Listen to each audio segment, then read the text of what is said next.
in terms of this issue of diversity, there's one issue that is very important to us, and that is recognizing the historical diversity that we've experienced as a people and in Africana studies. And we recognize that every year through prizes that we give to our students, our graduating students. One prize is the Clinton Jean Prize, which is named after a professor in Africana Studies who died suddenly. And that's given to our highest GPA student. And this year, that award is going to Leandra Hawksworth.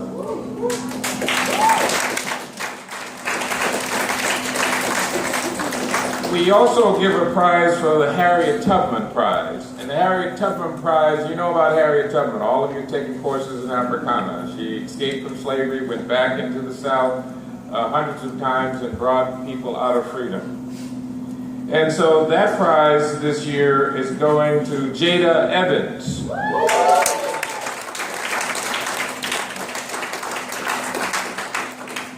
Our third prize is the David Walker Prize, and you all know David Walker. He lived in Boston on Beacon Hill.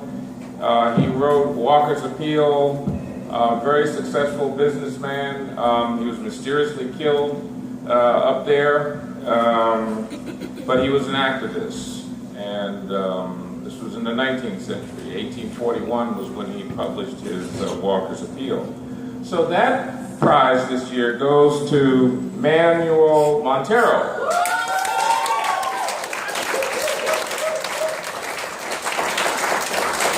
So all of these individuals who went before us, David Walker, Clinton Jean, Harriet Tubman, these are people who struggled and put their lives on the line so that we can have freedom. Not only so that we can have freedom as African American people, but that Americans can have freedom. Freedom from their bigotry, freedom from their short-sightedness, freedom from their narrow visions of the world. So in that sense, as Askia was saying, that it's a struggle about humanity. It's a struggle to humanize America, to bring America from a position of slavery where they recognized black people as property. Supreme Court of the United States in 1857 in the Dred Scott case. You should read that. If you ever go to law school, read the Dred Scott decision before you go to law school. Because in that decision, they rationalized black people being property. So this struggle that we're engaged in is a struggle to humanize the law, is a struggle to humanize America. And so our struggle today with respect to Africana Studies in our three departments is a struggle to humanize UMass Boston. It's a struggle to diversify UMass Boston. It's a struggle to recognize that in the College of Liberal Arts, there's never been a black African American assistant dean, associate dean, or dean. And in the College of Liberal Arts, there are only 2 African American professors. I mean African American, not Haitian American, not from Africa, not Jamaican American, African Americans. You got me, Robert Johnson, and you got J. Madari Kamara in the College of Liberal Arts. Within our department, we have 2 African American women, Amina Pilgrim and Veronique Helena. And both of those 2 professors are at a critical juncture in their fight for tenure and their fight to remain here on campus. We also have Professor Vandermeer, who's worked at this university for 20 years as a non-tenure track professor. There are 2 tracks of professors. There's a tenure track, which means you go through a process and you may get tenure. Then there's a non-tenure track. You don't even apply for tenure. You just work and teach because you love being here doing what you do. So that's what Professor Vandermeer, he's a non-tenure track professor. And Professor Vandermeer, as many of you know, has gone beyond the call of duty. I mean, he's taken students to Selma. He's organized those trips. He spends a lot of time with our students. In the 20 years that he's been teaching in our department, we've evaluated him every year. All of his evaluations are good to excellent. Yeah. So there's nothing, we find no fault in Professor Vandermeer as a department. So what's the problem?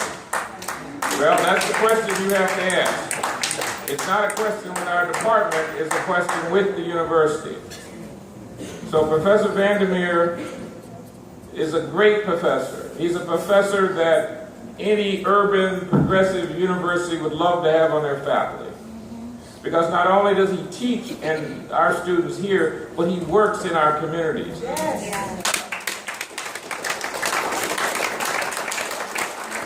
He makes it clear that the university cannot be separated from the community, that the academy and the community must work together, because we all came from the community.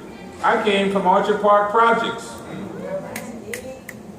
And so we all come from the community. We know what struggle is in the community. We know what it means to turn our people around and get them motivated to learn and to want to study and to want to excel and to want to reach back and bring other folks forward. We understand the whole thing that Bob Marley said about emancipating ourselves from mental slavery. When we emancipate ourselves from mental slavery, then we know the pathway from slavery to freedom, as Frederick Douglass said in his book, The Narratives of the Life. To understand that pathway from slavery to freedom. And the beginning of that is the freedom of the mind. And so Professor Vandermeer has been engaged in freeing the mind, getting people in the community excited about learning, excited about books. And you all represent that excitement. And that's why we work so hard as a department to make sure you're successful. And that's why Professor Vandermeer works overtime, and Professor Pilgrim works overtime to make sure you understand that the spirit of never giving up,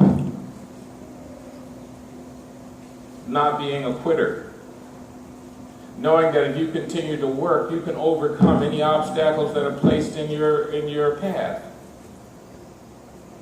So that's the struggle that we're engaged in. Now, hopefully things will turn around for Professor Vandermeer, and he'll be here in the spring of 2016. And he'll be teaching at least one course, I guess, in the fall. But we want Professor Vandermeer to get everything that he had this semester, which are 4 courses. One course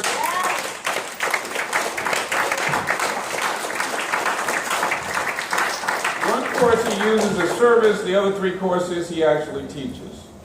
Because there's no reason for him to not be back.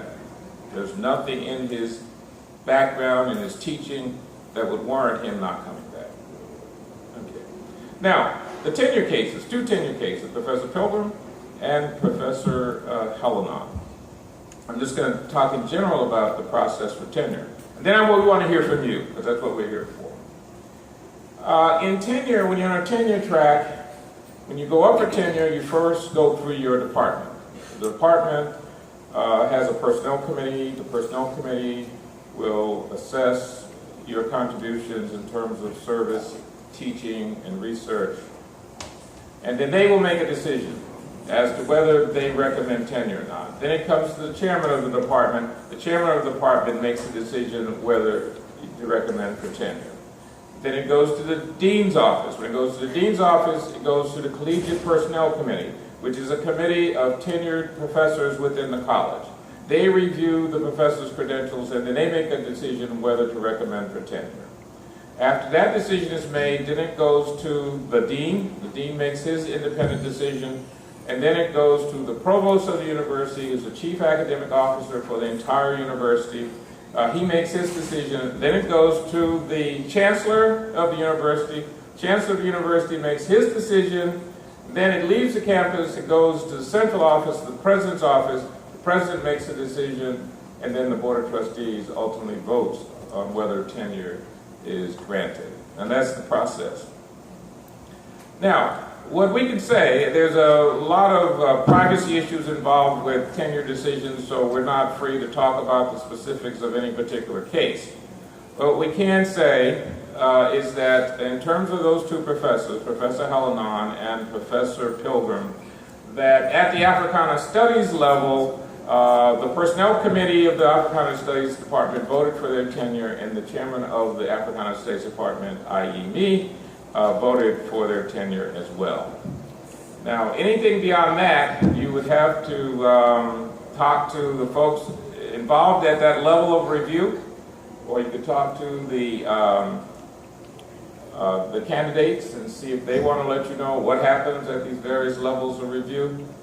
But it ultimately goes through the chancellor's office, the provost's office, and then leaves the campus and goes to the president's office.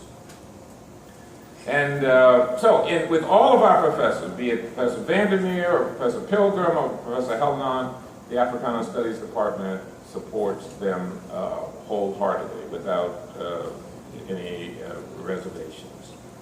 So, at this point, I think what we'd like to do is hear from the students, because you have been impacted by the decisions here. You're going to just come and talk about diversity, the importance of diversity. You're going to come and talk specifically about professors and what they've meant to you. That's fine. And any professors or staff in the office or community people who came here to be with us, you're welcome to come up and have some words as well. All right, so it's now open.